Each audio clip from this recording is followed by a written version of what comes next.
வெற்றிவேல் முருகனுக்கு அரோகரா. வயலூர் முருகன் கோவில். இந்த கோவில் தமிழ்நாட்டில் திருச்சிராப்பள்ளி மாவட்டத்திலிருந்து 11 கிலோமீட்டர் தொலைவில் குமாரவயலூர் என்ற ஊரில் உள்ளது. ஒருமுறை காட்டு விலங்குகளை வேட்டையாடச் சென்ற ஒரு சோழ அரசன் தனது தாகம் தணிக்க கண்ணில் பட்ட கரும்பு ஒன்றை உடைத்து அதன் சாறினை அருந்த முற்படுகையில் அது 3 கிளைகளாக முறிந்து நின்ற அற்புதம் கண்டு வியப்புற்றான். மேலும் அதிலிருந்து குருதியும் உதிரவே அந்த வயலை தோண்டி பார்க்கையில் சிவலிங்கம் இருப்பதை கண்டான்.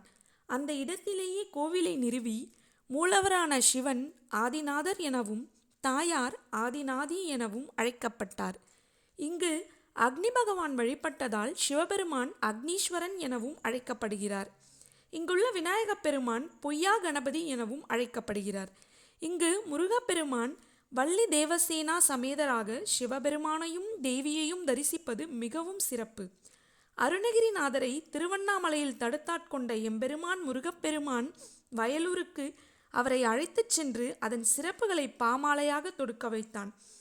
திருமுருக கிருபானந்த வாரியார் வயலூர் முருகனிடத்தே மாறாத பக்தி பூண்டிருந்தார். கோவிலில் உள்ள தீர்த்த குளம் முருகப்பெருமானின் வேலாயுதத்தால் உருவானது எனவும் கூறப்படுகிறது. இந்த திருத்தலம் திருமணத் தடைகளை போக்கும் தலமாகவும் விளங்குகிறது.